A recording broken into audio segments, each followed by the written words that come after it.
1975. Well, she doesn't even look like a guy, and she's not old. So she has a good sense of humor. No, I've been going to Dr. Byerly for several years, and Kristen knows the body inside and out.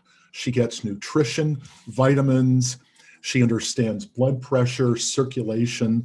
She is beyond what we would know, especially folks like you and me, Catherine, what the old time, bone crunchers that, what, you have a sore ankle? Let me crack your neck. What? It's a stomach ache. Oh, let me crack your back, No, she's way beyond that. In fact, I can tell you that a few years ago, as we were joking last week, when my circumstances caused my blood pressure to go through the ceiling, remember that? We sat at lunch talking about that. She was part of the team that took my blood pressure and made it go like that. All right. And that's not drugs or medicine or anything like that. And my lower number was at 109 at one point, which is high. That's dangerously high. So the other day I saw her. Where is that bottom number? 70. 70. That's where it should be. And by the way, for someone my age, that's like 130 over 70. That's good blood pressure. So I'm where I should be, and probably lower than a lot of people are my age. Yeah, without medication. Without medication. No drugs. No drugs. Well, occasional 40 palms, but. At some point, everybody has to experience 40 palms. That's a delicious martini. Anyway, in a moment, we're going to bring Kristen in, and she's going to share her wealth of knowledge with you. And she was on our show this past Tuesday night. So you can go back to Tuesday's edition of LA Talk Radio, Mainstream Metaphysics, and see what she had to say on there. Yep. Okay. And after tonight, you'll understand the words I use. So that'll be good. So with that being said, Nick's going to step out. Thank you. Dr. Byerly is stepping in. All right. Good to have you here. Thanks. Good to be here. All right. So I went with the red theme tonight. I wanted to make sure you guys got a whole lot of the sacral root chakra, not sacral, the root chakra, right? I'm going to do that now. But yeah, so the root chakra is your support. It's your foundation. It is going to represent your sense of security and safety. And that is all going to be around your survival mechanisms, right? So when we talk about your basic needs being met, that obviously goes beyond just physical shelter, food, water. Obviously, it goes into how you feel emotionally. Do you feel supported? What are your mental programs running that we've all developed and adapted over time in responses to stress? And so that really, let's go back real quick. Sorry. I'll do it. That really starts to get into your hierarchy of needs being met. And if you feel safe and secure, if you feel rooted and grounded in yourself and your sense of well-being. And so the thing about that's important to me as a chiropractor is that we recognize and understand that your body is a very sensitive and interconnected neural network. It is literally built and designed to keep you breathing, thinking, functioning, and to bring you into balance with your environment. And we call that homeostasis. And you have several systems that are, involved in helping you regulate your homeostasis. And so these are actually your autonomic nervous system. And so here on is there some way that can go away or move? How do I do that? Go to more. More? There should be an option for hide, something like a hide banner or Hide video panel? Yeah. No, that's good. Yeah, that's good, helpful too. Hide that. There we go. Yay. And then if we can go back to that other slide. Yay. So the major systems that everybody recognizes as your autonomic nervous system are your sympathetic that you can see here and your parasympathetic that you see here. And these are direct regions of your brain and spinal cord that have nerves that branch off and go to specific organs, and they have very specific jobs. So you can see that the majority of the sympathetic nervous system has all of its little nerve roots coming mainly out of the thoracic spine. Okay, this is your mid-back area. The parasympathetic has all of its nerve roots coming from way up into the brainstem and down here in the sacral plexus, right? So we were talking about the upper cervicals and then the lower back, the sacral area. And these are where those branches come off. And what these two systems do, next to that, please. So this is what we were talking about on the show when we were talking about the go-go juice going from there to the different parts. Yes, yeah. These, among numerous other nerves, come off of the spinal cord. So these are what we call the let's get technical. We call this the sympathetic chain of ganglia, this guy right here. That is coming out and operating semi-independently of the rest of the nerves that also exit at each of those levels and come to service the muscles, the organs, and the other tissues, right? And so, or like the skeletal muscles, right? And so that's what we start looking at as chiropractors, of when you start to have aches, pains, numbness, tingling, weakness, these things that bring people into a healthcare provider like me. That's happening because of interference with the nerve activity that is working to feed the body.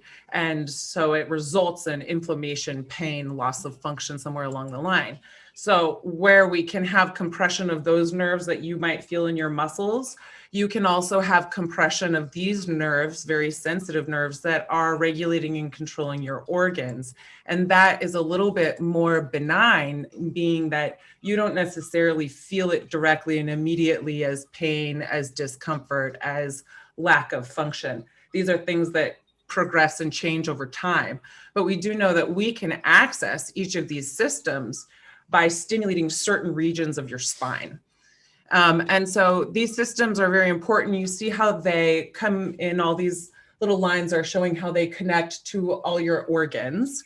And what they do, if your sympathetic nervous system is fired up, that is a stress response system. It means you're in fight or flight. When your body goes into fight or flight, your pupils are naturally going to dilate. Your heart rate is going to increase, which is going to also make your respiration increase.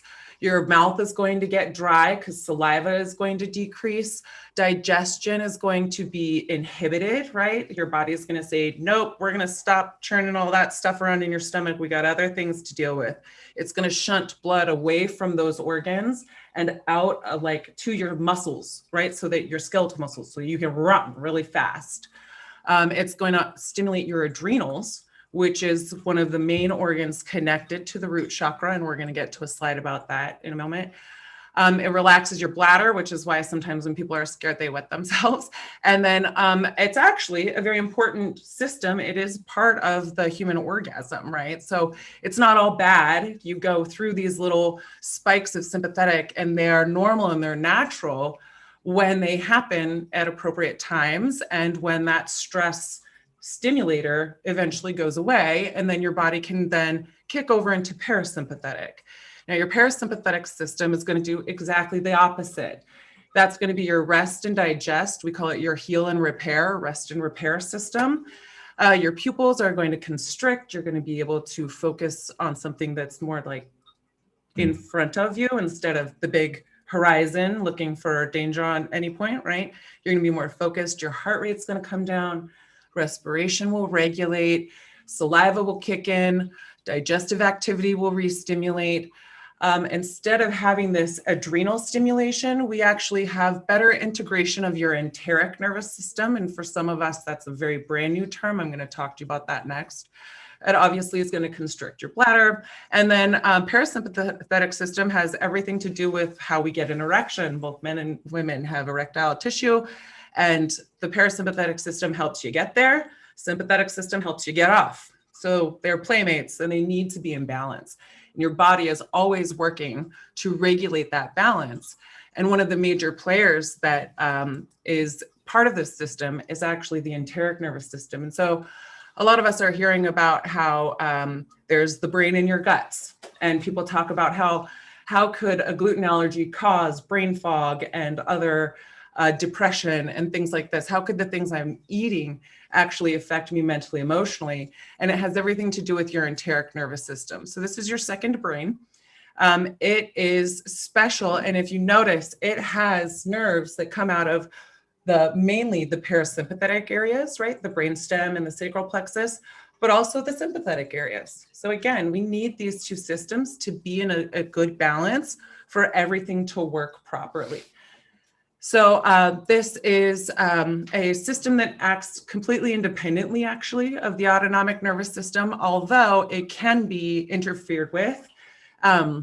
It's found throughout the digestive tract, starts in the esophagus, goes all the way through the stomach, in the small intestine, and in the large intestine. It's a big neural network that surrounds your digestive system. It's very important for regulating our hormones. It does play a role in what is getting across and what is not getting across your guts, so that for digestion and absorption of nutrients. It has a lot to do with neural regulation on a whole because of the role it plays in your hormone regulation. And then obviously its role in digestion absorption. The thing that's super cool and unique about the enteric nervous system is that it really clued us as healthcare practitioners into how important cranial nerve 10, the vagus nerve, is in all of this. So if we talk about the sympathetic and the parasympathetic system as a balance, they never are actually like this. You're always a little bit more sympathetic than parasympathetic, and that's how you stay alive. If we all just got into rest and digest and groovy and stayed there, we'd die. But so you're always a little bit here sympathetic. But if this is the balance, vagus nerve is the pole that holds it all up, okay? And vagus nerve is very much connected to your heart rate. It's connected to that respiration rate. It's the direct player for that connection between heart and lung. But it also has a huge social component. They talk about social vagus, the polyvagal theory, talking about how our social interactions actually help us to regulate and balance our parasympathetic and sympathetic system just by way of social interaction, communication, because humans are herd animals. So in a moment like this, where we are literally not being as social, and I have quite a few people in my world that are not social at all, how does that actually create for them? Like, be specific. So it's kind of like breaking the balance. So not only are we all massively stressed out, but we're not getting our social vagus stimulation. Mm-hmm. And so it's so much harder for our bodies to regulate back into that parasympathetic rest, repair, digest place, because the balance is now skewed in one way or the other, right? It's basically all dysregulated. Yeah. And so it takes the complications your system is already trying to work out, and it kind of magnifies them. Okay.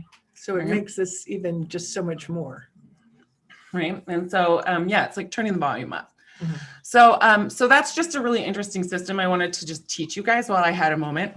Mic's on. But yeah, so where this actually gets really important as far as the root chakra goes is actually to the adrenals. And the adrenals, we saw on the previous slide where we were showing you the control that the parasympathetic and the sympathetic system has. The adrenals are your major glands that help regulate your stress hormones. They are involved not only in your stress hormones, but also in your androgens, which are the sex hormones that make you male or female, right? So we have estrogen, progesterone, testosterone. All of those give you sex characteristics, and the adrenals are important in regulating those. It also plays a big role in metabolism, again, because of hormonal influence. It plays a role in your body's acknowledgement of full and hunger and satiety versus when you have low fat diet and your body goes into that I'm hungry, I need fat mode. It's a major immune system regulator. And then the kidneys themselves, the adrenal glands included, because of the hormone regulation, play a major role in your blood pressure. So the adrenals obviously produce adrenaline, right? I think I put that on the next slide. Let's see if I did that. Nope. So the adrenals are obviously in charge of producing adrenaline, and that is one of the really important hormones that gets released when we're in that stress mode. When we go into fight or flight, one of the hormones that allows the pupils to change, that allows bronchioles to get big, that allows your blood vessels to get big so that more blood, more oxygen, more of this can go through your body. This is some of the role that adrenaline plays, right? And when your adrenaline and your stress hormones are up all the time, your cortisol is also going to shoot up. So cortisol is something that most of us recognize as a stress hormone. It's, again, one of those normal guys, should be in there, should be working for your body. But when it's happening in excess or it's happening all the time, your body starts to get dysregulated. And then we have cortisol that is high at times when it should be low, and it's low at times when it should be high. And that causes you to have those slumps during the day and those peaks where you're awake and alert and you've got monkey mind at night, right? And these things that go on. So the cortisol hormone has a whole lot to do, or getting cortisol under control has everything to do with regulating this stress response. And that comes from having more balance in our bodies, more time for rest, digest, more awareness of how what we eat is actually truly affecting our mental health, but also our physical health, and on so many levels, and not just for weight loss. A lot of people get into like, oh, well, I don't eat this because it's high fat, or I don't eat this because it's carbs. And it's like, okay, those are not the reasons to be avoiding foods, right? The reasons that you should be eating things are to nourish and to replenish and to heal your body. And sometimes avoiding carbs is not going to accomplish that goal. All of that. So as far as regulating these two systems goes, obviously there are the things that you learn when you're here, as far as stress relief, as far as meditation, as far as balancing for all of that mental, emotional stress. But what I wanted to share with you are some movements that we use in the body to stimulate these nervous systems, or to actually use your muscles to stimulate your brain and help regulate these systems. One of the ways that we can do that is actually by stimulating reflexes that are built into your body from birth that are supposed to go away. But sometimes when these systems are being dysregulated, they return, they become patent, right? Present when they are not supposed to be there. And what our job is to, mostly in kids, but also in adults, and I'm sharing with you just 3 exercises I cherry picked that are very specific for our adults. We have like 10 or 12 that we commonly run through with kids for sensory processing disorders. But these are to help you pattern back in specific movements that are going to cause your body to take a second, make your right and left side of your brain reconnect, and bring you back into like a centered, grounded place through movement, right? And so being that we're in the grounding chakra, and that the spine and the nervous system have everything to do, or that's playing a big role in the spine and the nervous system, and we want to talk about reducing and managing stress from the adrenals, these are movements that will help. So before they look at these, because it's going to be with music and people are going to be talking, is this something that they can do, this kind of movement, while meditating? Would that help? I think that when you're it depends. I mean, if you're going to have more of an active, aware meditation, obviously these incorporate breathing and counting, so it becomes kind of meditative because you're just focusing on the movement and your breath. But if you were trying to zen out, I think this would maybe be a little too active, and you have to think. We're challenging your brain. Mm-hmm. And so if you're in more of like a let's check out mode, this would be like, ugh.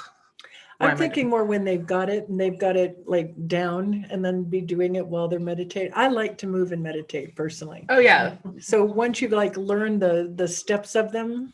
Yeah. So that was just my curious question. By the way, if anybody has any questions, you can ask. And here she is. Yeah, so this is called the starfish. I know. Not the best view. This is why I didn't film it myself. To be clear, we would have had her doing them actually here in front of us, but we've got all this Zoom business going on, so this was the option. Yeah, and yeah. So yeah, we call this the starfish. And I can let her talk about it if the volume works, because she does an okay job. You don't have to hear her. All right, so you just talk for her then. So this is a movement where what we're trying to do is connect the right and the left side of the brain by using the right, the left side of the body, but also really stimulate the area of the brain that controls all of your movement by making the upper body and the lower body work together. So you start way out wide, take a big deep breath in. You guys can see this, right? And you're gonna cross one arm over. You need to go same arm, same leg as you cross your whole body. And it all comes in as you exhale, you open out like a star. The next time you're gonna cross the opposite direction, right? Same arm, same leg as you tuck in. So see how she always has the matching leg with the matching arm here. You starfish out as you exhale. Inhale. Inhale. So inhale. Inhale, exhale in. Yeah, inhale and the exhale in. And so this actually is one of the hardest movements for some people to do. And that is actually one of the assessment tools that we use. When we ask you to do something like march in place and you're like struggling at it, that lets us know that your brain is having a real hard time just connecting your right and left side of your body. If your brain is spending that much energy focusing what's happening between right and left side of your body, you can be sure that it's having trouble focusing on other things and regulation as well. Did you have a question? I was practicing. Yeah. You're going to be getting a copy of this. You can practice all you want. But I like watching you guys work it over there. And that's the helpful thing with YouTube. Obviously, the goal would have been to make my own videos of this for you guys, but you can find these things, right? That one was called Starfish. And then I think you'll have to close out of YouTube and maybe open the next slide. Over here? Wait, hold on. Can't I just go to next slide? Oh, wait a minute. I thought I had this down. All right, how do I close out of YouTube then? I thought I could just hit escape, but you know what? I use a Mac, and so I'm not quite sure. You techie? Would you like to help us? Do I please? just, can't I just go to the next slide? Well, because right now you're You're in on a separate YouTube. Yeah. Oh. Well, that's what I escape? tried, but it just brought that. Yeah, escape's ribbon up. gonna do because it's in Zoom. So.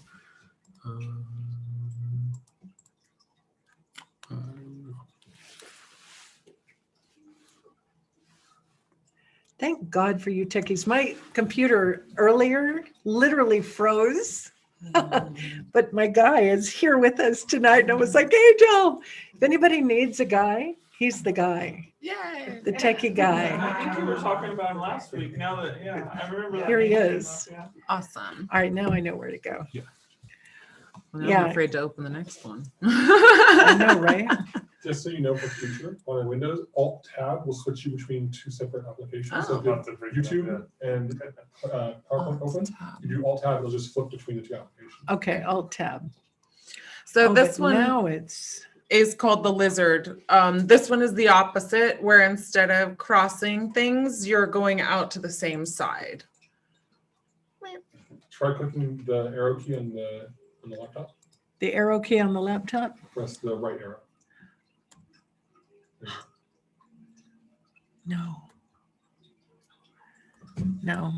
Alt. Do you know why it's been working with the Tab. instead of working with PowerPoint? They really should make these things less complicated for people like me. Because it looks like it's trying to interact with Zoom instead of interacting with the actual PowerPoint presentation. Yeah, just leave her in that position. She looks comfortable.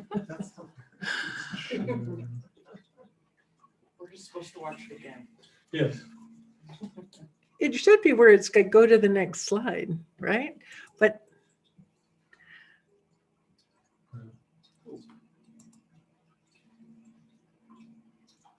wait, what did you do? Do Alt Tab again. Alt. Where's Alt? Alt tab. Okay. And Is that it though? It looks like. So we went back to this. Oh, Oh, there you go. So you can. So if you hold it, if you just tap, if you hold There. the Alt and then tap tab, it'll be able to go through the different. There we now go. that it shows what I have. Okay. Open. Okay. play. So wait. No, we want to go down From to there, I think. So what we'll do is we'll just leave it open here, so I don't have to, and then I can just click. Yeah. I see. All right. Okay. So this one is different. You are going to move the arms out to the side. And so for our kids, it's really important that the arms drag, and that has to do with the sensory integration. And so the whole thing though with the head turning is that you want the head to turn with the arm and the leg. So usually you would start kind of kissing the mat, but she's starting with her head already turned towards the side. She's going to work. For kids, it's easy to tell them to bring their thumb to their nose. They remember that. But what's important is you bring it out to a 90 degree and the knee comes out to 90 degree. You then turn the head and you slide the other side up and out. Both of these are helping to pattern in reflexes for better integration for the nervous system. It's kind of how I sleep. Isn't that funny? I sleep in a weird position like that too. All right. And then the last one is one of the easiest to do. It's cross crawl.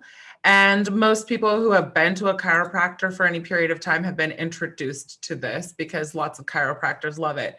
This is one of our favorite brain balancing exercises because it's just right and left hemisphere of your brain, stimulating the upper body, the lower body in opposition.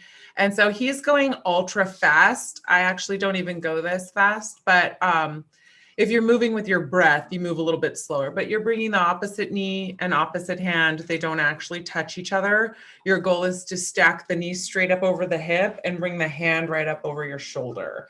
And so you can let everything drop out and you can switch through this way. He's doing the very traditional stack down, right? And so, but cross crawl is also a really great balancing exercise. And so this was something that we used to lay on the floor in the library and do before we were taking an exam, right? Because it just helps you de-stress.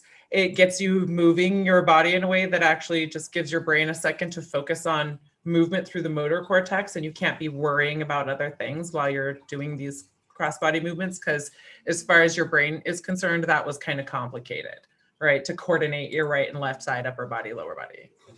I think I remember one, but is there another one where you're supposed to have your foot go in a circle with your finger, and then you're supposed to change the direction of your finger, but keep the foot going in the same direction? Yeah, so those start to become what we call hemispherity exercises. Oh, okay. So if you're working with somebody who is identifying that one part of your brain is overactive, like a lot of us, when Nick was saying, sometimes you get way over here into your right brain and you need to be over here in your left brain.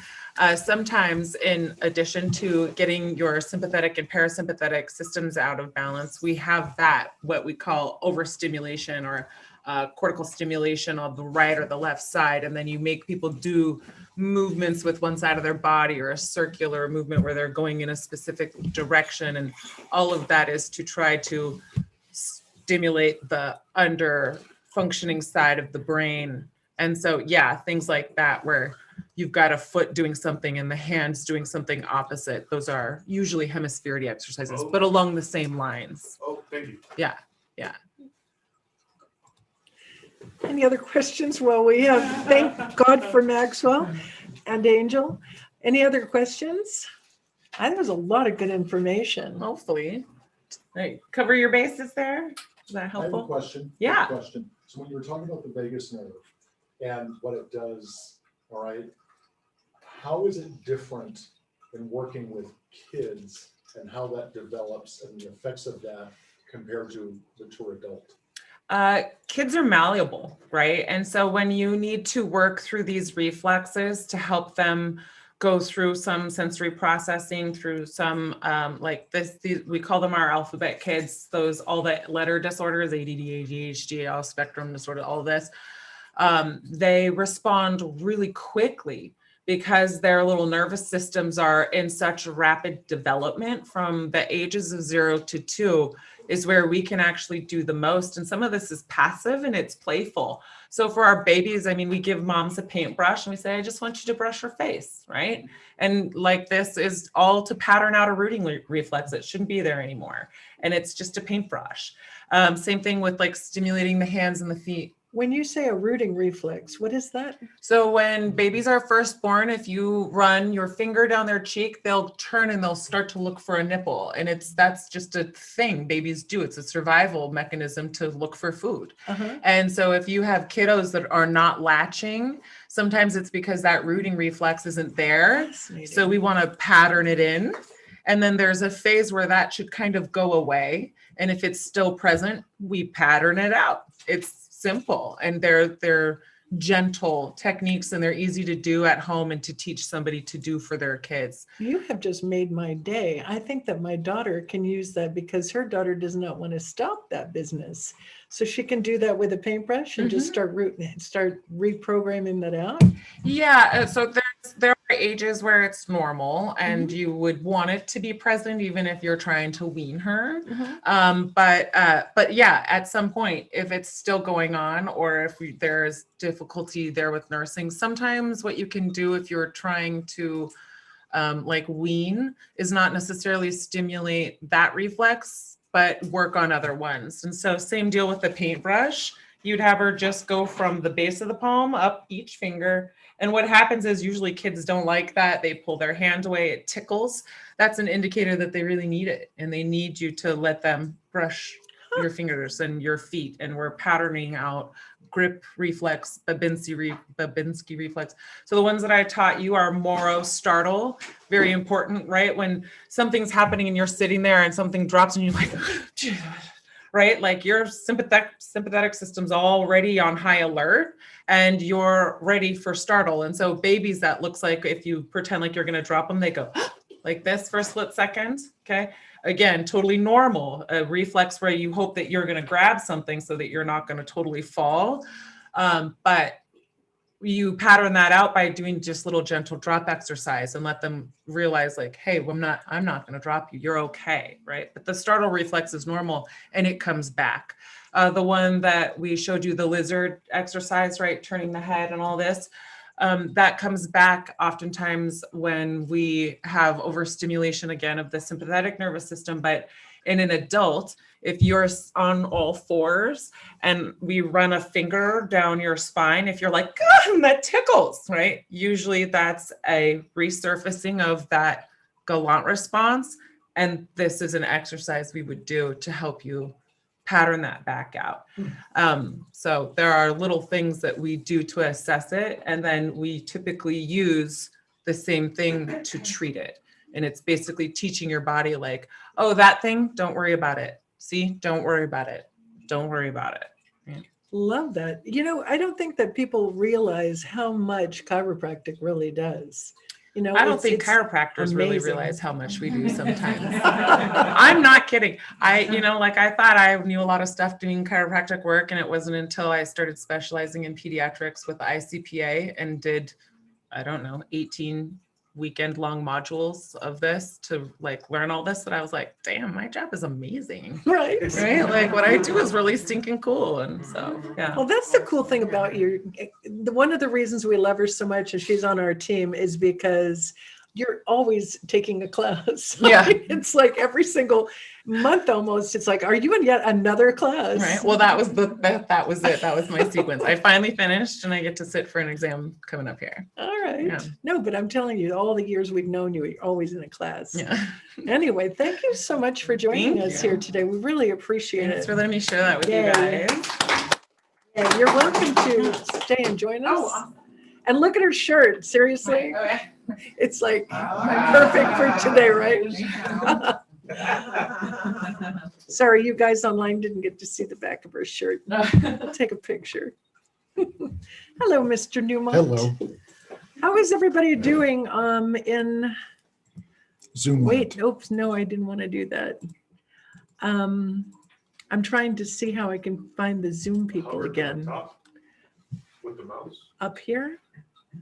or usually it would bring down the top menu. One bottom. At some point when I pressed escape, it came back. Oh, there we go. All right, let me bring them back up for a minute. Nick, do you mind if I get a glass of water? Glasses are up there in the cabinet. Right here. Ta-da, you guys, hello, we're back. Have you been able to see okay? Is it all good for you in there? Yes? All right, so now we're gonna go back to the Nick and Audrey show. Okay. So there we go. And like I said before, this is interactive. So if you guys have any questions at any point, I'm gonna leave you all up here. Actually, a quick question before we get into that. It's a question for you. Yeah, What does like cold plunge do? Like, because I've been going into the ocean every single day, and it's cold. It's like 65 or 55 degrees right now. I've been going there just staying for 20 minutes, and I've heard cold plunge is good for you, but I'm like, what does it actually do to the nervous system? You know, I haven't really studied it, so I couldn't tell you directly. But what I do know of it is that it is a therapy that we use so that you can constrict all the blood vessels and then you let them perfuse again. Usually when you're doing like a plunge and then you get into the warm or the body temperature bath, it's all to stimulate blood flow, especially to the extremities. And so that's the limited knowledge I have of it. Obviously, as far as your nervous system goes, it's going to be shocking. So who knows if it's something that could be used therapeutically to help you de-stress by putting you in an environment that's like really stressful on your body, and then let you come out and be like, hey, you're okay out here, right? That could be an interesting therapeutic value. Brandon and I were just talking about that. He does that, and there's this guy by the name of Wim Hof that he has studied, right, Mr. Fravel? Yeah. Or Fravel? I never get your Fravel. Just like gravel. Anyway, so we talked a little bit about that. It's supposed to be excellent for you. Good for inflammation too, and sore muscles. It also reduces inflammation and releases endorphins, says Nikita. Thank you, Nikita. All right, so Nick and I will get into our portion of the evening.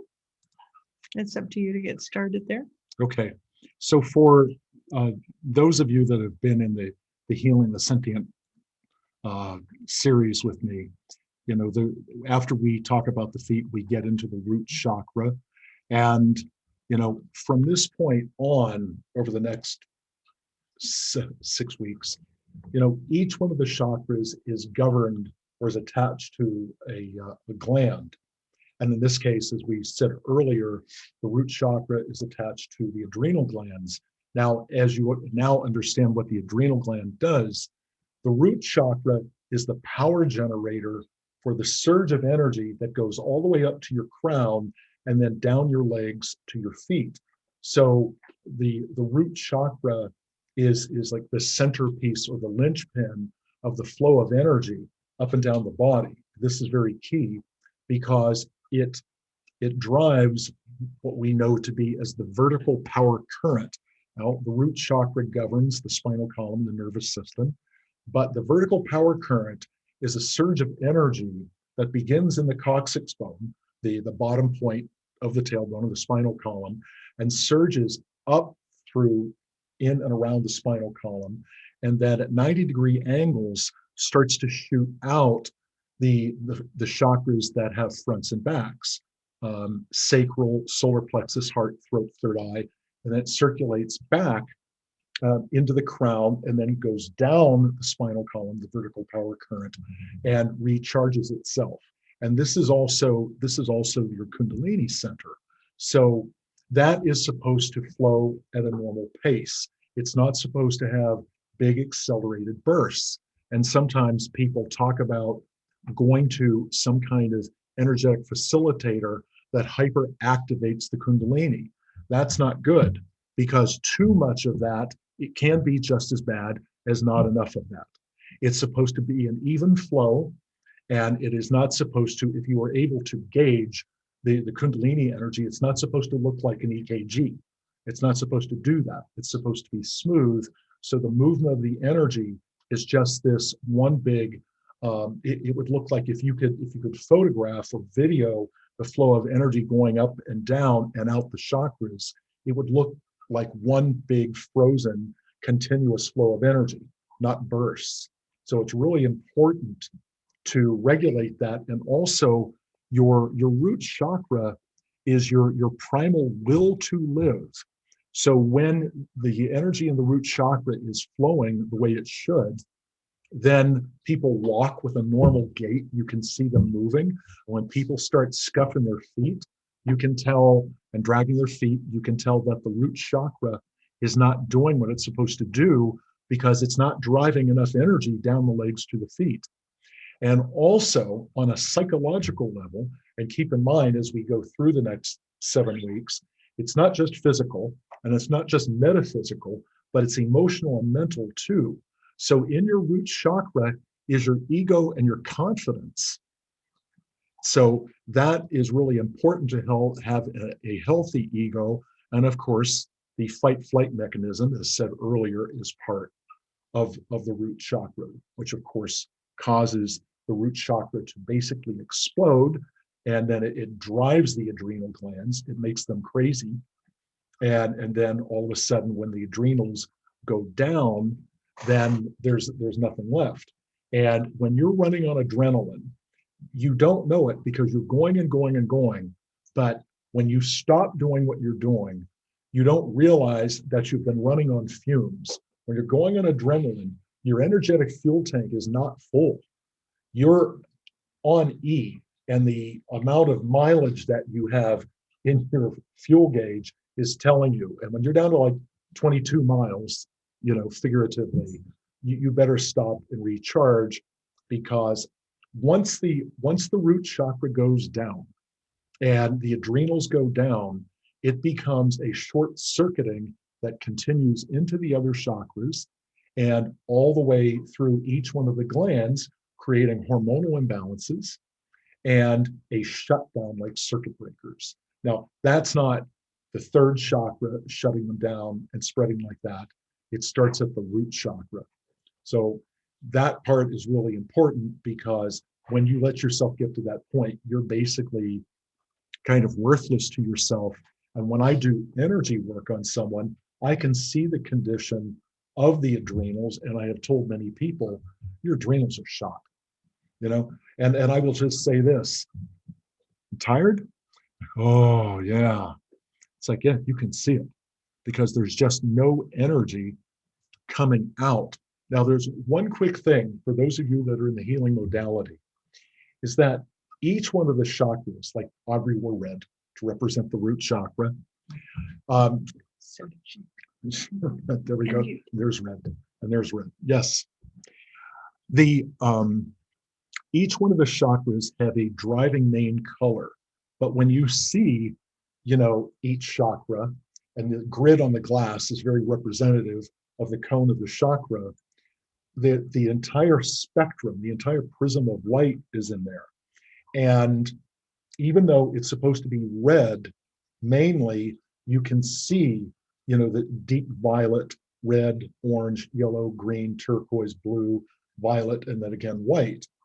And when one of those colors in that prism is not as bright and vibrant as it should be, what that color represents coming from the other chakras is weak. So in other words, if this root chakra had very light blue in it instead of the vibrant blue of the third eye, that means your intuitive process that goes with the gut reaction of the root chakra is not what it should be. So sometimes we have to go and restore a secondary or tertiary color, not just the color that the chakra represents. So all of these things come into play. I have a quick question. So when you do that process where you're tightening the hara line? Yes, and the hara line, H-A-R-A, the hara line is the line of intentionality.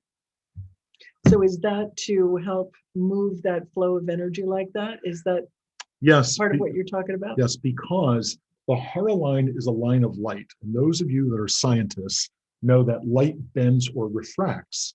So when you are out of intention and you're being affected by the environment too much, that line of light will start to bend under particular chakras, meaning you're not as intentional, and that chakra will be weaker wherever the bend is. So we have to take the Hara line and tighten it so we're intentional, and the line of light, which is close to the vertical power current, becomes very taut and clear, because no matter which chakra we're talking about, or the Hara line or the vertical power current, when there are bends in energetic tubes or channels, it doesn't pass correctly, and it becomes like trying to drink a milkshake through a bent straw.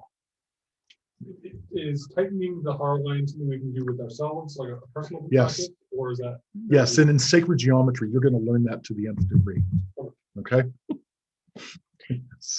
So sometimes when you are working with clients, for those of you that are practitioners, there's like this, they need to relate and they need to understand. When I'm working with my clients and I'm talking about like if they've been in a high state of anxiety or something like that, what I tell them, I have an analogy about the car. Car is the body, driver is the soul, and it's an energy powered car.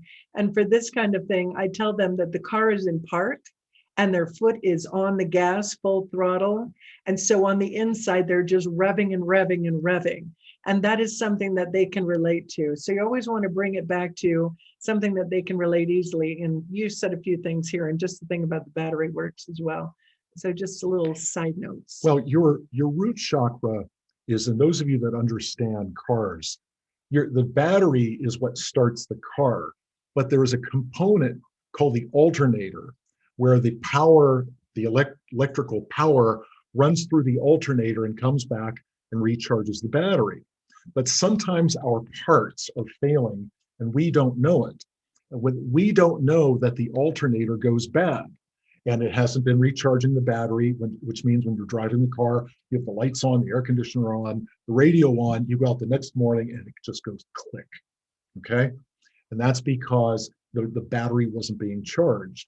So when we are not properly fueling ourselves, getting enough rest, the alternator is failing and the batteries, your adrenal glands, are not recharged. And then you you try to get out of bed in the morning and it's not happening. And also, by the way, energy, it's important.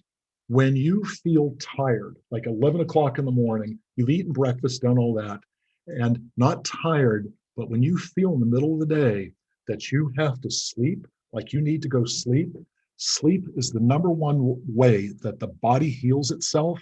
And if you are sleeping, you're getting sick.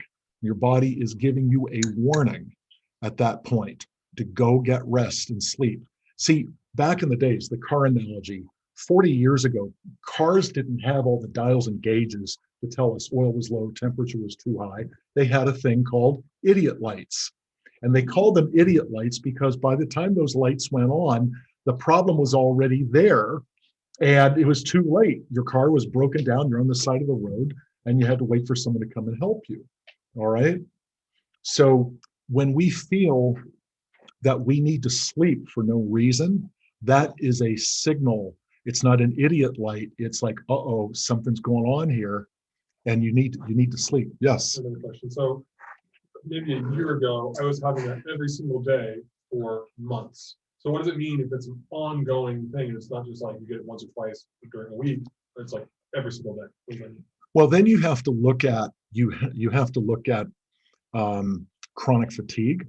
Is there anything like Epstein-Barr or mononucleosis, thyroid? These are all, and by the way, when the root chakra, the adrenal glands go, what I have found in my work, the gland that matches it and gets overtaxed right away is the thyroid.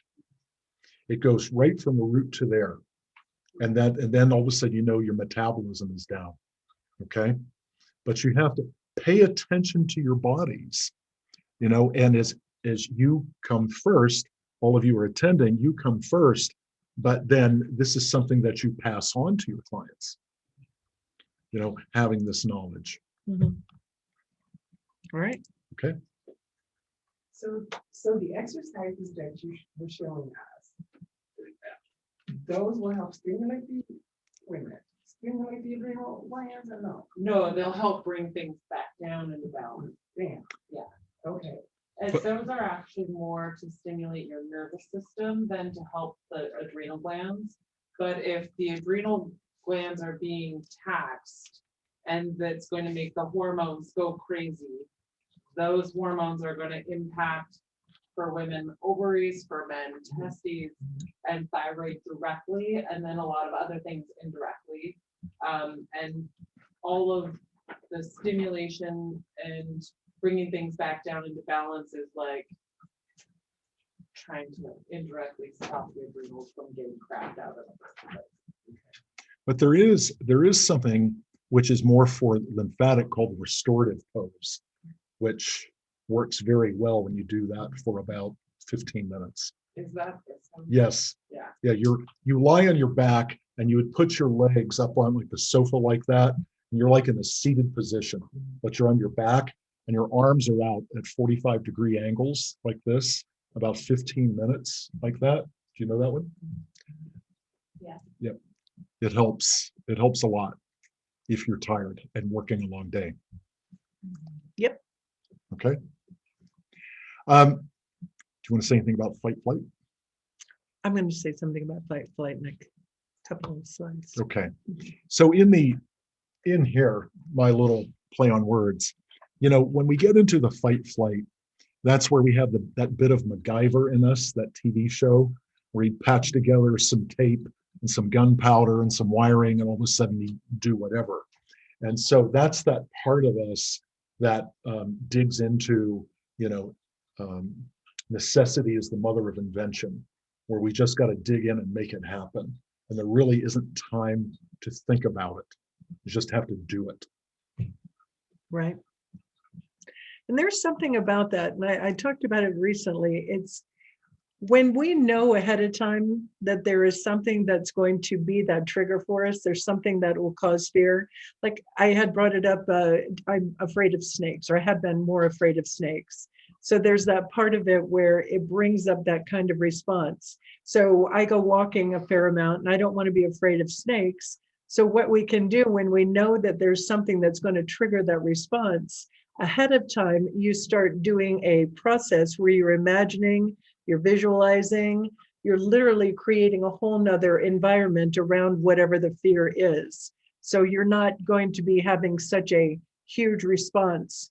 And I literally tested it. I was walking in the mountain up here behind our office. And the other part of it is I had programmed into myself, I'm going to know. My higher self is going to tell me. So I'm walking along and I get a sense of it, that there is going to be a snake somewhere. There's something. I'm on a little bit more of an alert. Sure enough, I see the snake. And normally I would have lost myself silly because I'm from Florida and, snakes. So there was that part where I didn't go into that heavy duty response of it. And I was able to stay calm.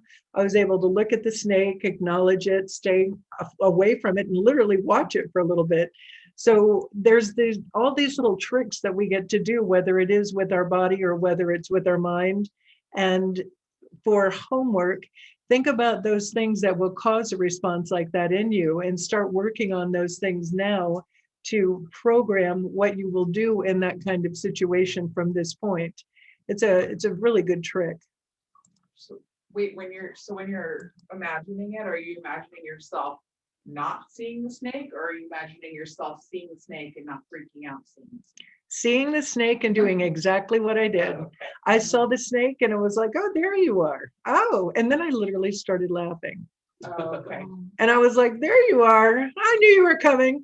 And I just had a little conversation with it all by myself right up there on that mountain. And it was such a good moment because I'm telling you, I grew up in Florida and I was literally terrified. And it's amazing how these stories come up. I was just talking about it a couple of weeks in my women's group. And, you literally find whatever it is that you can imagine in your mind.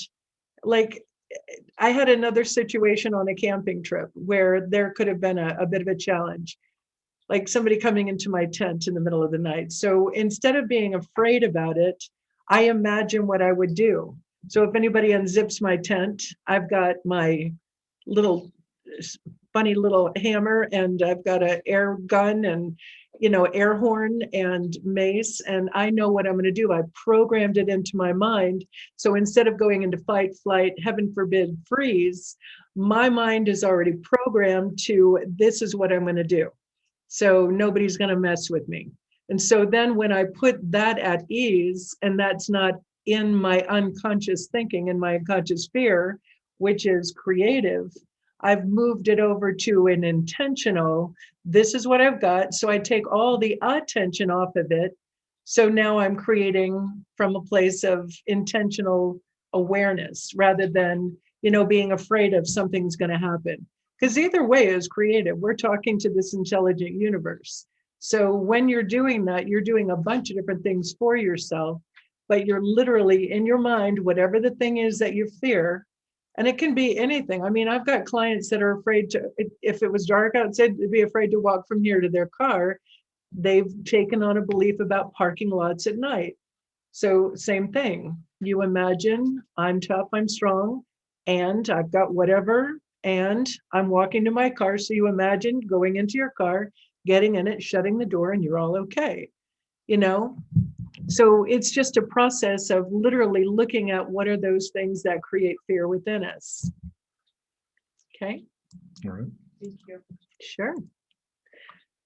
Now, when we go through, like when I do energy work, and all of us in any way, shape, or form, being informed about what each one of the chakras represents, what area of the body it governs. As you know, I'm very big on giving out a lot of information so that we can educate our clients or whoever we're working on. And so when we talk about the root chakra, and I really like spew it out, fears, finances, spinal column, nervous system, ego, confidence, and of course, fight flight mechanism. So it's that part of us that develops early in life. Now, when we're talking about the chakras, the 7 main chakras are not in adult form when we're born. They develop in time. And some of you have already studied that, the organic soul movement and etheric stages of growth. So the root chakra is being developed, right out of birth and over the first year of life. So this is what a baby learns and knows, in the early stages, like a year and a half or so of their life. So there's going to be a lot of needs, fulfillments, gut reactions to external stimuli. And it's not done in a logical way. It's just a reaction, right? Mm-hmm. I just want to say, when I was saying last week that we are so incredible how we're designed, it's like the adrenal glands are these little caps on the kidneys. I didn't even know that they look like that before we started teaching this. Yeah, I don't think we learned that in New school. Year's Eve. Isn't it fascinating how we're literally designed? I mean, when you put all of the things together, it's just brilliant. So the other part of it, so when we're looking at the different parts of the body and the adrenal glands and what they're literally looking at, obviously we know that they're helping us to regulate stress and all the things that we had talked about. And adrenal problems such as Addison disease caused by emotional drain, self-anger, and overcommitment. The other thing, before we even get into this, I really want to stress for those of you that are practitioners and for yourselves in your own life, I have seen this now countless times over the years working with clients. It is fascinating when you start recognizing, like, for instance, that time where you said you were sleeping a lot. You could literally go into some of these metaphysical kind of journals. Sleeping could be this, it could be this, it could be that. And when you hit that one, you're like, oh, this is that thing. And sometimes it looks like depression.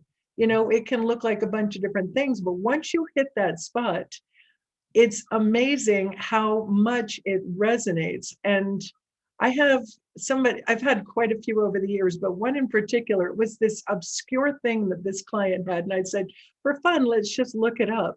And we look it up and I'm reading it and they were like, oh my God, that's exactly what's going on with me. So when you have all of these body syndromes and you're looking at, there's this thing that's going on, when you can back it up to what's emotionally, physically going on with you, and then you do this part where you own the affirmations. So these affirmations, that to me is one of the most important parts of it. So for instance, with the adrenal glands, when you say, I lovingly take care of myself. Now the affirmation isn't that we're just going to say these words. The affirmation is that we're going to mean the words. We're going to really own the feeling behind it. And I've had quite a few clients, when they hear this thing, I lovingly take care of myself, there's a part of it where they instantly kind of resist it. And there's that part of it's like, oh, and then they have to go into the work of, why wouldn't I lovingly take care of myself? So when you're looking at these things, there's a whole bunch that you're going to get out of even just this one thing. I lovingly take care of myself. Then you get to do the work around looking at, why wouldn't I lovingly take care of myself? And that's where all of this comes in and makes it very, very useful. So it can't be that, and whether it's yourself or you're working with clients, if the client or if you have a resistance to it, yay, that means you're going to get to what we were talking about last week with the unconscious beliefs that we have going on. Okay. So you want to go into the glands or fatigue Sure. or anemia? Well, and also in the body parts, of the root chakra, that also includes the elimination system of fecal matter, which includes the We're anus going and to get to that. we are. Yeah. Okay. All right. Obviously, ahead. Nick hasn't looked at the PowerPoint because we were really busy today. Sorry. So remember last week we were talking about it and those fear feelings. So when you're having those fear feelings, that's when you're triggering a lot of this and you're looking at what your brain is doing. So I just wanted to be very brief about this. We have all these different sections of our brain that do all of these different things. And when you're having that fight, flight, freeze, it's literally on a level, you turn off that part of your brain that has that conscious, I'm in the moment of doing whatever, and it goes into that unconscious thing. And that's why I was saying before, you want to take this moment now before you go into it, whatever that fear is, where you program in, this is what I'm going to do. So it puts it into that unconscious response. And then your body is going to follow suit. Does all that make sense? And these are the feelings I was talking about. So anytime you're feeling any of these things, especially this one that you get to talk about. Alfred E. Newman. He made me put that picture in. We were talking about this thing with worry, and he was like, Alfred E. Newman. Right. Everybody knows who he was. Mad Magazine, decades ago. Yes. What me worry? That's what he would say. and yes, worry is a mental drain, which affects the adrenals. When you worry, you're creating a lot of excess acid in your stomach, and that heats everything up and creates all the chemical imbalances. And again, all that excess energy, you are just sitting there in your car in neutral, revving the gas and just watching your gas gauge go down, and you haven't moved 1 inch. And it's also, by the way, this is also very dehydrating too, literally, when you worry like that.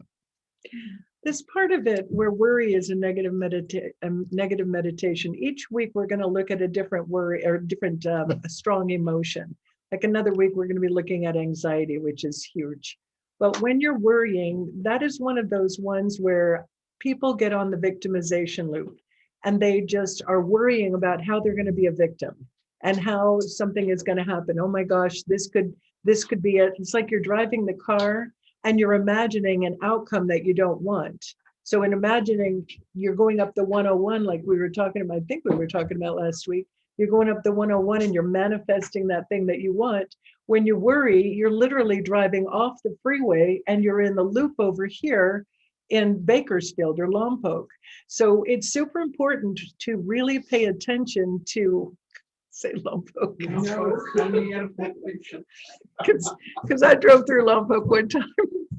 You could have said the Madonna end up in Santa Maria. It's got to be someplace you really don't want to go. Yeah, right. Inyo County. So, like that. So it's important to really be paying attention to when you go into worry. Is the brain picturing something that you don't want? And then literally stopping the car and stopping all of the emotional and physical things that are going to get created with that. Also, when we put up these words that we use, it's perspective. And this comes from, meditation classes that we've taught through the years.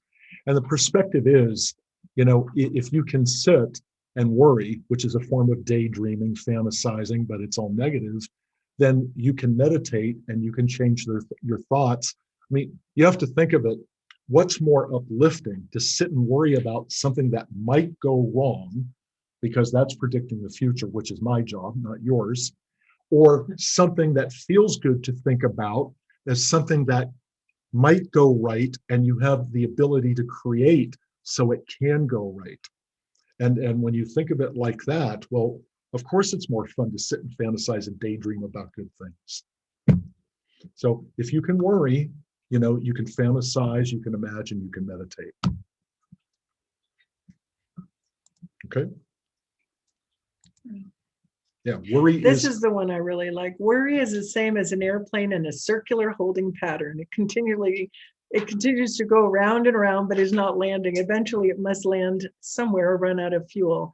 There's all these different ways to look at it, but when it boils down to it, there's a big part of all of this where you've got to own your mind.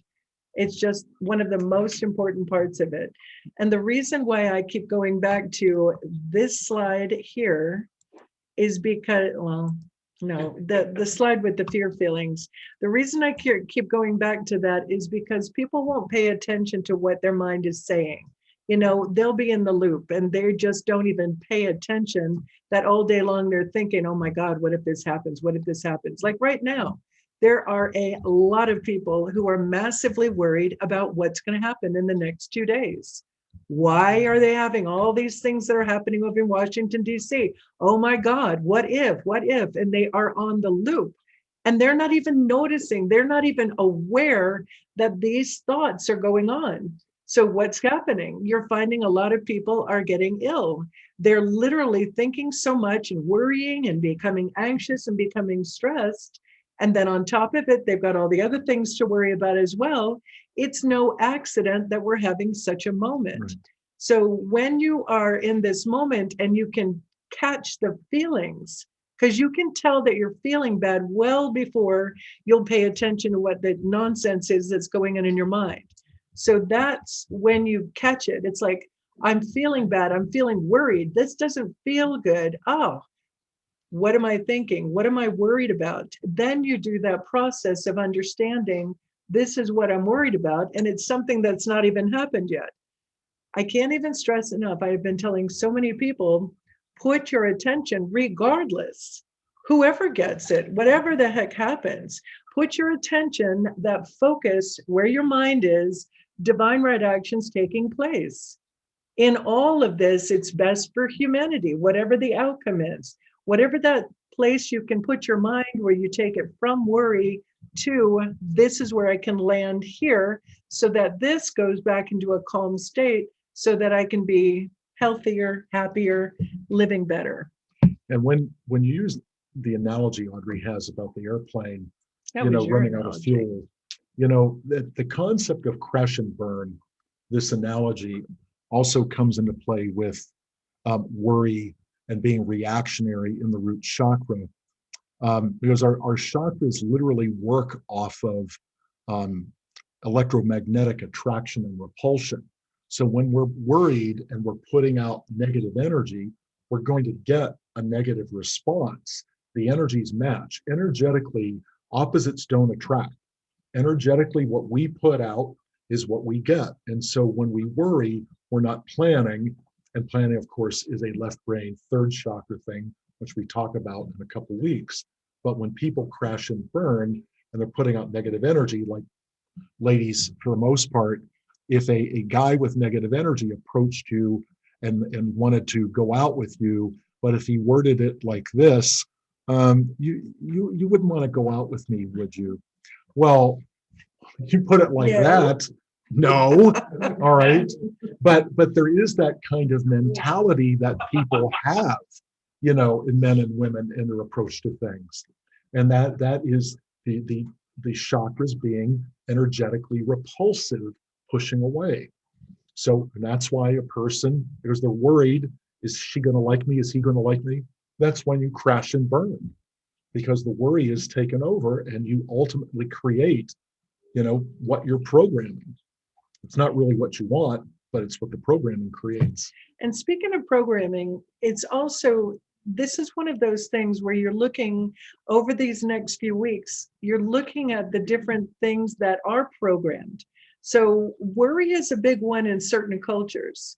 And I'm just going to say there's certain, like for instance, and nothing wrong with it, nothing bad about it, but I've had a lot of people who are Jewish who would be like, well, we worry. That's what we do. It's just what we do. It's like a badge to worry. And there's a part of it for people, like I have somebody very close to me who had a child and they were like, well, I worry about them. And it's like, why are you worrying? I'm going to worry about them till the day they die, till the day I die or whatever. And it's important. It's like, I love her so much, I'm going to worry about her.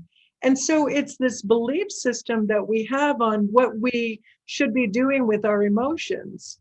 And that's something that is in the process. I think we're becoming more aware, more conscious of how that creates. And it's in the process of changing. So there's a part of it where you do your own homework and it's like you look at, is this something that is in my program in any way, shape, or form? Okay. Yep. Yeah. So how does that serve people? Like when they are creating these stories and like misassociations with emotions and. Well, like for this, like I for choose to worry about this because I think what is it? Yeah. like for the person that's close to me with the baby, it means I love them so much. I love that baby so much. I worry about it because I love it. It's a form of their belief system. Because that's what it means to her, but what is it? Or really? Another- like a false sense of control. It can be a lot of things. When you're working with anybody, there is a million things that a million people can say about the same thing. So it can be all of these things. And that's why you as an individual, and if your practitioner is working with people, you're working to get to the bottom line. What is their belief on it? What is their core belief with it? So when somebody has this idea of worrying, so like when you look at the ethnicities that I'm talking about, for generations, I love you so much, I worry for you. So it's a form of love. And if I don't worry, I don't love you. It means I don't care. And it's a belief that they've taken on along the way. So it serves them by showing, this is how much I love you. I worry so much. I keep in my mind thinking of Moonstruck with Cher. That was a very, so the Italians do it as well. It's like they've learned we should worry. So, but when people worry like that, there's also involved in that a self-fulfilling prophecy. I'm going to prove I'm right. And therefore they create the negative circumstances. And that is a form of control, the self-fulfilling prophecy. Definitely. Right. You mentioned last week that the generational DNA doesn't, you can break the, say your mom. Yes. You break that with the concern or the cultural, we have to worry. Because my parents would say, "Wait, we worry, it's a form of love." Would you say it's easier or harder to break that generational tie to the need to worry or need to do that in comparison to the need or the disease of diabetes or the disease of Could I answer that a little? Go ahead. I think honestly, just having little kids at home, I thought I had a lot of stuff actively under control. And when you go into remote, when something happens and you hear what your parents said just fall out of your mouth and you're like, whoa, hold on a second, that's not what I meant. And some of it comes with the way that we speak to one another, right? So like for that, oh my gosh, I was so worried that you were gonna get hurt. And so to change that language around to be like, I felt uncomfortable because of blah, blah, blah, and to change the word that's used to something that is actually more appropriate for the situation. I think that becomes the conscious habit. Once you break that, you are in a much more conscious place over that, right? And time will allow that too. If I didn't have kids until I was in my 40s, all right? But if I would have had kids earlier, like in my 20s or so, I would have been much more like my parents, but through time and all of that, I'm different than what I would have been if I had had kids 20 years earlier than I did. Grandparents are different compared to when they were parents. Right? Yeah. Like they're different as grandparents. Like what I see. And there's another part of it. It's like when I'm working with people, if I catch somebody when they're 18, they don't have all those years of owning that habit. You know, when I have somebody that comes in that's 50, 60, 70, it's a lot more work. It's a lot to change that kind of a pattern. So it is generational, and this generation that's coming up, they get to be much more conscious about this because they have a lot more information. Our parents had no idea. I had no idea. I mean, I'm 58 at this point, and it's been a lot for me to learn it as a parent myself. So it's a process for everyone. But for you, most of you, it's like you're in process, and it's a really good thing. And you can see each week, pay attention, like literally do the homework. When I say do something, literally take that time to do it. And by the time you reach that last class, you're going to have a lot of different things going on in your life. It's going to be very interesting for you to watch. So make some notes about that. Did you have another question? I don't think so. You kind of had one I over still there. had something to say about something, but no. not anymore. Okay. So there's a part of it, and this is some of the tools on this. So when you are having that moment and you're going into the fight flight, you know, if it's something that is not prepared and it's something that you're going into, one thing that is always, I can't even stress enough, this is one of the most important things that I share with my clients. We've got the fear feelings, and we know what they do. They have a certain vibration, and they put us into the fight, flight, freeze. So the energy leaves the body, it goes to the extremities. And we have all these things that are going on with the sympathetic and all. I always want to say parasympathetic. Yeah. There's both. There's They're both. sympathetic and But the parasympathetic. sympathetic is more the one that is like, Like, yeah. So when you have those things going on, it's important to program into your mind, calm is always a choice. That's something that I don't think that we get taught when we're babies. And so we have to teach that to ourselves now. And I put this thing here because it's like, when you can imagine, and we talked about it a little bit last week, and to be clear, I'm pretty sure the storm is coming upon us, as people are saying, right? So it's important in any kind of moment that you're in to really put yourself in the middle of it. It's like with the car analogy. You imagine that this storm is going on around you. There's a hurricane going on around you, and you're in the car. You keep your hands and your feet in the vehicle at all times, right? turn into the skid. And you literally turn into the what? You Turn into the skid, not Don't turn fight away. it. You go with it. But this is so important. So your natural way of being calm is through the breath. So a part of it is you're saying to yourself, I'm going to choose calm because I can, because in this moment I'm safe. And you start rationalizing, you start looking at the conscious part of your mind and you start rationalizing, you say, all right, well, I'm safe. I'm okay. Because a lot of times we are, and we start imagining what could happen in the future. So you bring yourself, I am, and then you can even breathe through it. I use this as a mantra. I am grounded, centered, focused, and calm. And I have used this with my clients. It really, really works. So you continue to breathe and you hold that as a mantra. I'm grounded, centered, I'm focused, I'm calm. I'm grounded, I'm centered, I'm focused, I'm calm. Each time you say it, you start bringing it down a notch. You say it slower, and you start bringing yourself into that place where you can then think more clearly. Because remember, when you're in those fear feelings, all the stuff that's going on is creating where your brain is like kind of turned off. So when you're doing this, you're literally putting yourself into a position. I'm choosing calm so that I can think more clearly. And it is a process. And just to be clear, sometimes in the moment, you are in that fight flight and you have to do whatever that thing is. And then remember what Nick was saying before, sometimes at the end of it, it can be like you're depleted. And in that depleted, you're still raised up. Bring yourself down and do whatever it is that it takes, like this thing, where you're able to bring yourself to a place of calm. And then I also want to say on my website, I've got a page of meditations. You can even look at one of those meditations for 3 minutes. It doesn't take that long to bring yourself to a space of calm, especially when you're informed on why it is that you want to be calm. Okay. Next. Now we get to the back and the buttocks and all that fun stuff. Okay. So this is a lot of what Kristen was talking about.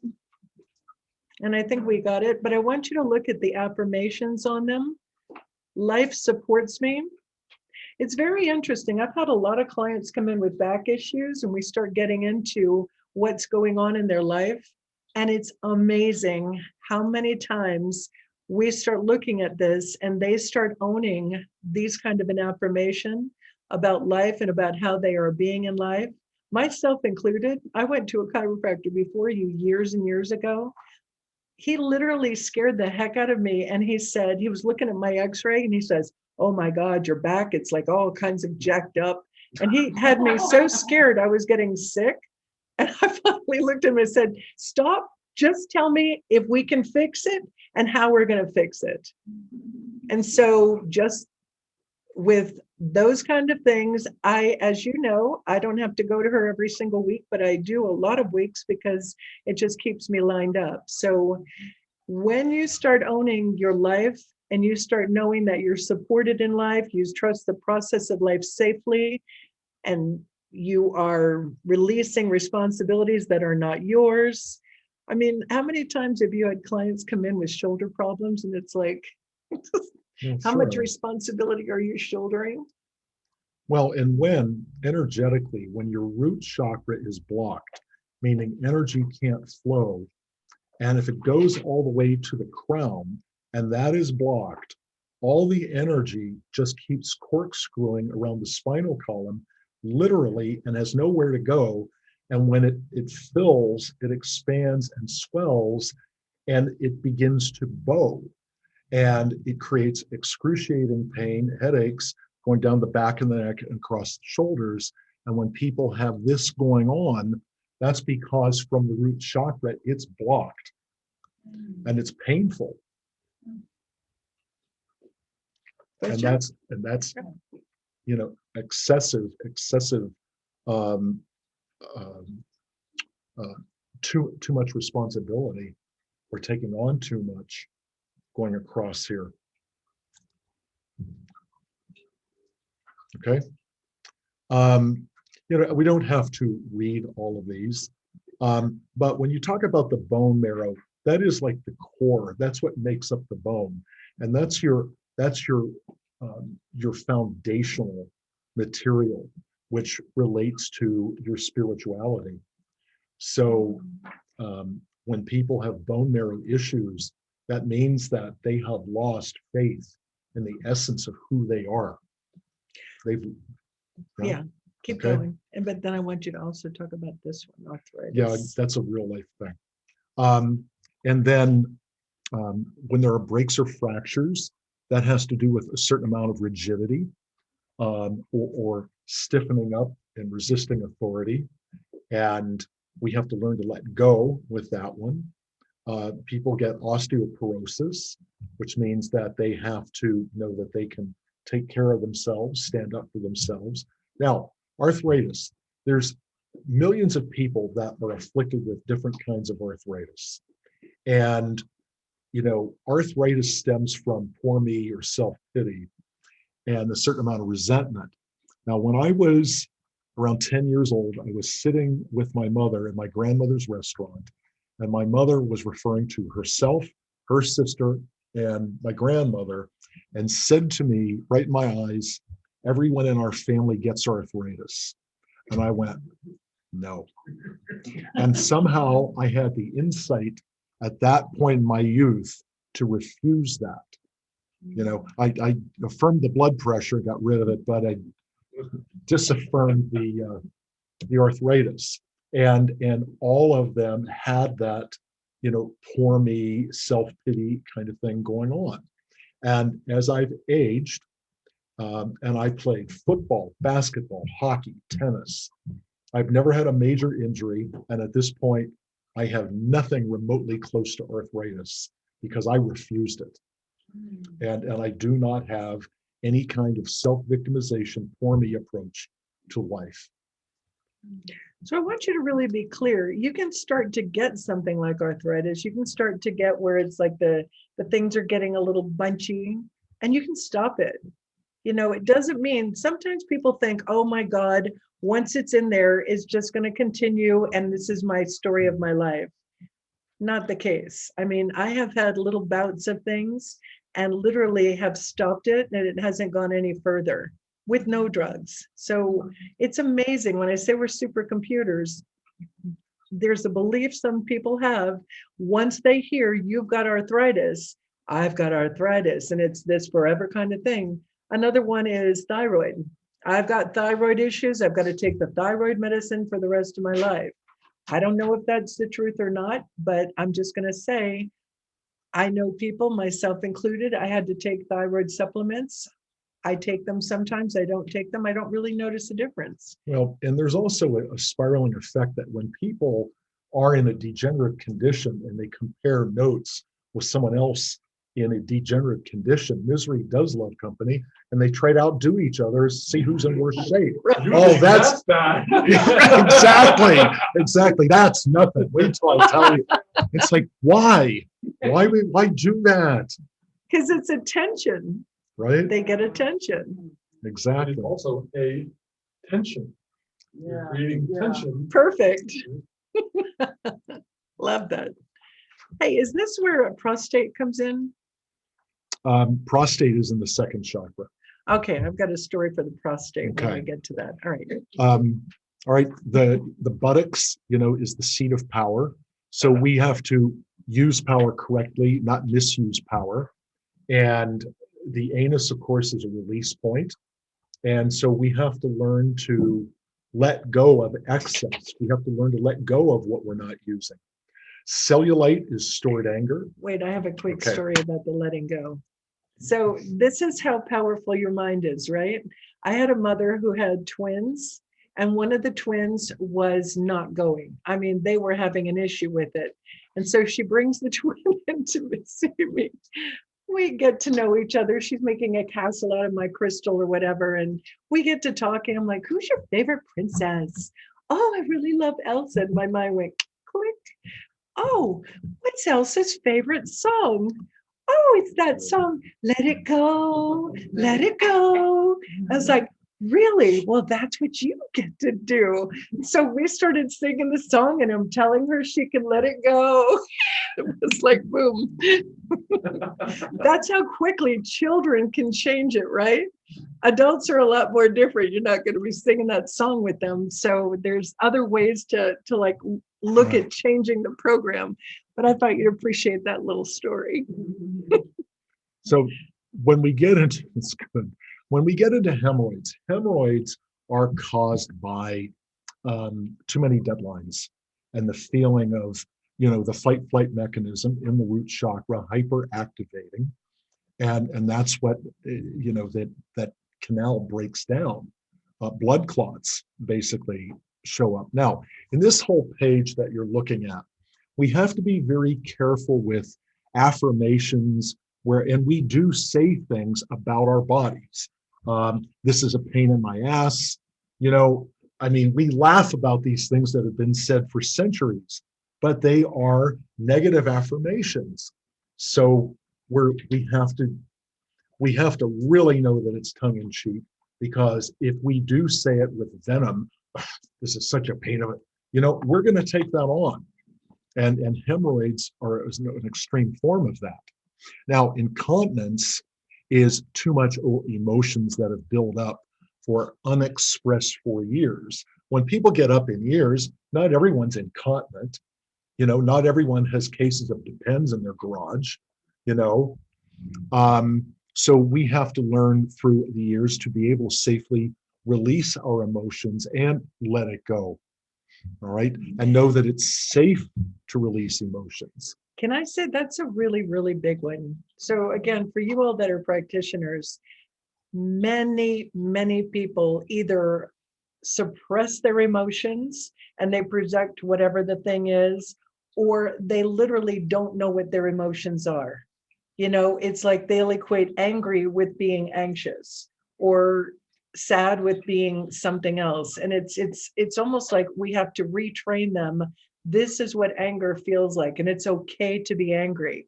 You use that anger to understand what the belief system is, and then you transfer it over to a new way of being. So it's a process for a lot of people, because we have been kind of trained as a society to shut down those emotions. You're not cool, if you're doing whatever, or you're not strong if you're doing whatever, or you are strong if you're like really mean and nasty, and it's at a part right now where, when we're understanding how those emotions actually create in the body, where we are consciously looking at it and saying, well, it's not really that clever to be an angry person, and it's not that clever to suppress your emotions. It's all right to express the emotions when you're doing it constructively.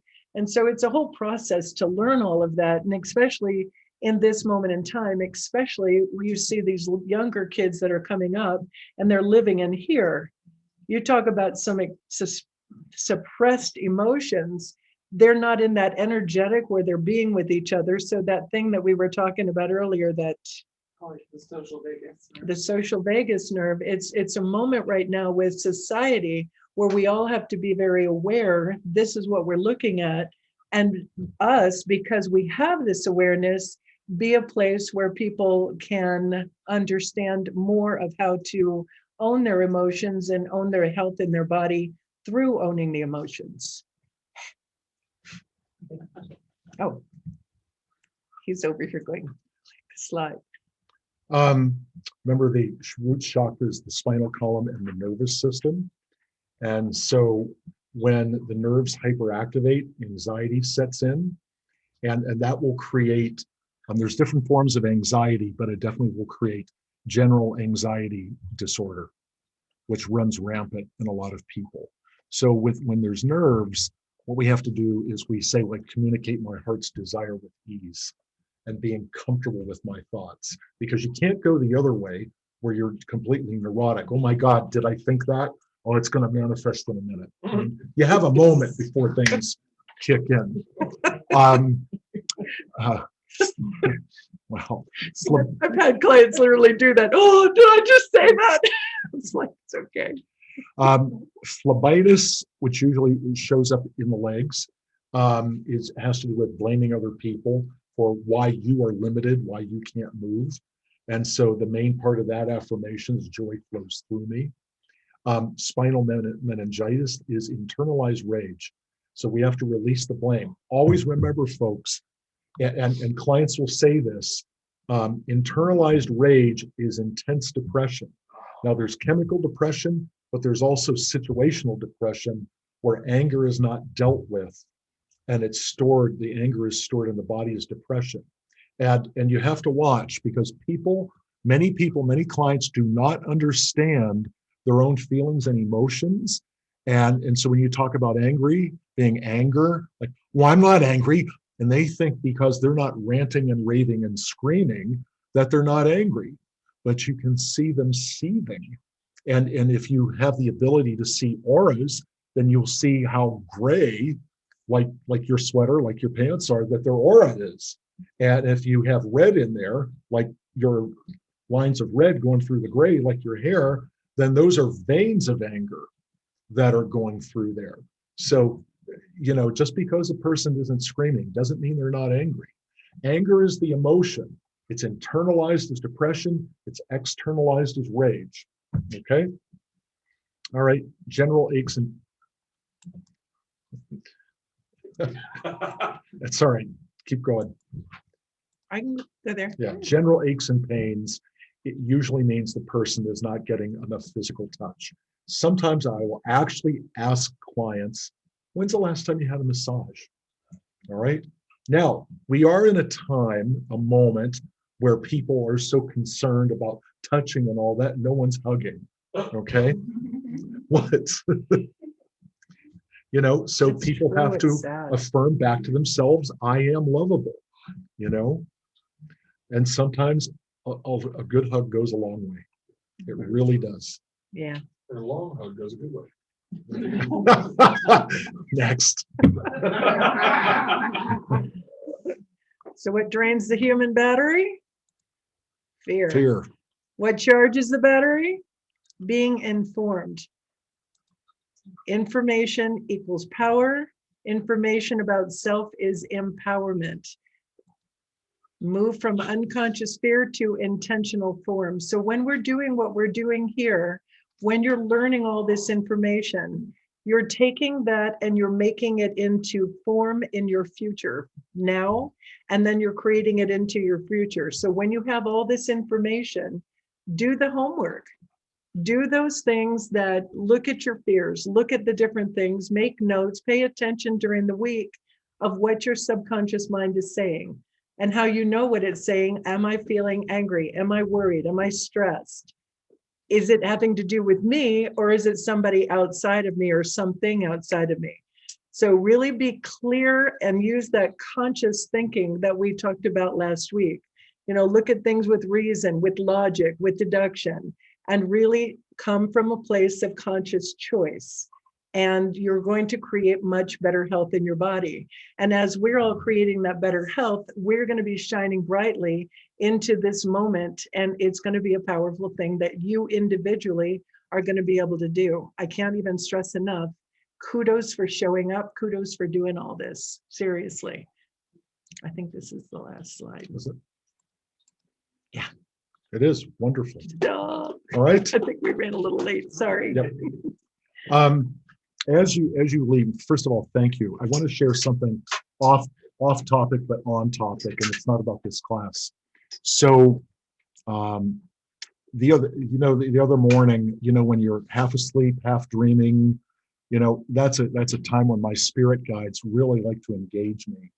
And what they showed me was, as if I was watching a movie, how to go in and accelerate the energy field and reverse processes, so I can reverse the speed of the molecules and reverse particles for moving time backwards in an individual to reverse illness and aging. And I will be doing that. They showed me exactly what to do and how to do it. And I know what they mean. And it involves a whole layout of sentient plasma quartz crystals, accelerated movement, and basically taking it to the extreme, back crossing, okay, going into negative powers and coming back. And it is really cool what they showed me what to do, and I will do it. So now So, he's but you- really going to be Mr. Dr. Strange. Dr. Strange. So Love anyway, that. yeah, and it's done, and it's Dr. Strange. what's sentient plasma quartz. We have it. It's super clear. yeah, yes. Oh, yeah. Yeah. These guys. So yes, So anyway, I will be, yeah, that's coming up on how to do reverse work. And it's done in the 12th dimension, not in the 5th dimension. Have you been practicing doing that? I've taken people to 12th dimension before. You can Definitely. practice on me. Okay. Yeah. All right. Yeah, I know. Ah, Right. all of a sudden they come out as like Benjamin Button. babies. Sorry, you not. I went too far back. Hey, then they go like Chris Knowles.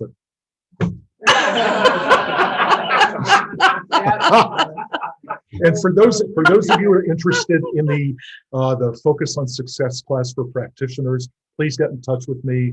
I'll get you signed up. Yeah, that's going to be fun. And want Maybe we to can talk help about that. you. Look, as I've told some of these folks, and I work a lot with Brandon and what he does. Look, we are here to help you, not just be practitioners. We're here to help you along the way and every step of the way.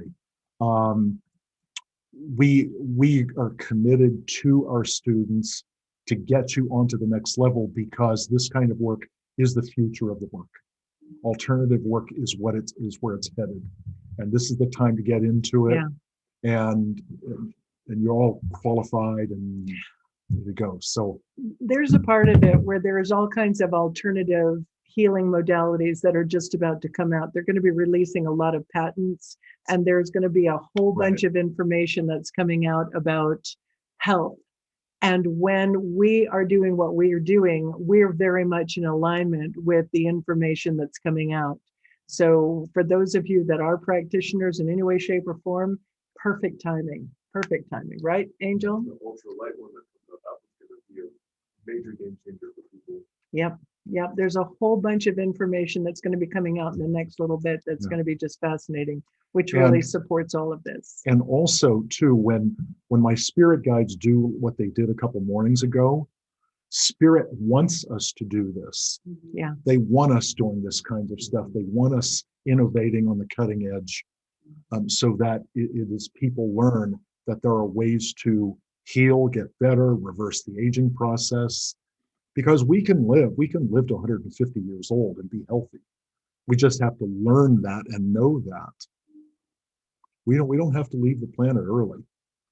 That's all programming of, within all of our families of this goes wrong, that goes wrong. Oh, your grandfather had a heart attack. You're gonna no. You don't buy into that. Just like I refuse the arthritis. No. Anyway. Maybe that correlation between MacGyver, when you get in that moment of need, how Right. all of a sudden invention comes, and like in this moment where everything turns to science. I feel like a lot of these fields were like, fine, let's publish the results on how we know this works. And now you have a whole lot of people contributing to case studies and scientific case reports and data that wouldn't have normally cared to contribute until we all got put in this position where you have to like prove that your stuff works, right? And so even like homeoprophylaxis, right? They came out with their study countering the vaccine stuff because they're showing that people didn't get infections and didn't pass on infections. Do you all know Well- what homeoprophylaxis is? Homeoprophylaxis, Nick and I did it at the very beginning of COVID. Our Dr. Kimberly Bennett, she had the COVID vaccine or the COVID, like Homeopathic, they call it vaccine. the COVID, she had COVID, and they make it into what they call a homeoprophylaxis. So it's a micro dose. So as a family, we all took it like on a Sunday, and you take a little tiny bit. I mean, it's like a micro dose, a pellet. And then the next week, our body has been building up antibodies. The next week, we take a larger dose of it. So it's basically very much like the COVID vaccine without all the crap in it. And then over the period of this time where there has been COVID, we have taken boosters, like I think 3 times now. And we haven't even had a cold, and we have not been worried about it. We've not been anxious about it. And I got to say, I think that that is going to be in the future one of the big deal things to do. The challenge with it at this point is that it's not very lucrative for the people who are doing it. Like a vaccine is extraordinarily lucrative and you can manipulate quite a lot with a vaccine. This is just a healing modality, so it's what our body would naturally do. So that's what the homeoprophylaxis is. You can look it up. And if anybody wants information on Kimberly, I've got her business cards in here. She'll be here too, right? Yeah, she's going to be here in The throat chakra. throat chakra. So in 3, 4, 5, in 3 weeks, she'll be here. Yeah. So any final questions before we let you escape now that it's so late? And I have a couple of people to take care of. Okay. We're here. Good to see you online, Audie and Thank you. Brandon. We'll see you here next week. Melody, we'll see you at some point during this class because you're coming to visit. And Nikita, so good to see you too. Thank All you. right. We'll Thank catch up you, with all everyone, so soon. much. Really appreciate you. Yeah, we do appreciate you. I don't know how to. Where did it go? Oh, wait, you said Alt Tab. Yes. Just tap, look at all, and just tap down. Bye, So you're guys. holding down the Bye. line. Bye, guys. So, instead of holding Bye. down the Alt, just hold that Alt and then tap down. Hold the Alt and then tap. Yeah, I'll have one. Tap it once and then we'll rotate through, but if you hold it down, it does this. But you just tap it, Ugh. down spirals. Yeah. So here's my challenge for future reference. I lost my top part of this, of the Zoom. So you're gonna go into the Zoom application? So go down. Oh, what did you just do? It says while you hide it, it says hit escape to show your. Oh, it's the escape thing. So one thing that I don't know why it does this is that I've never seen playing video on a PowerPoint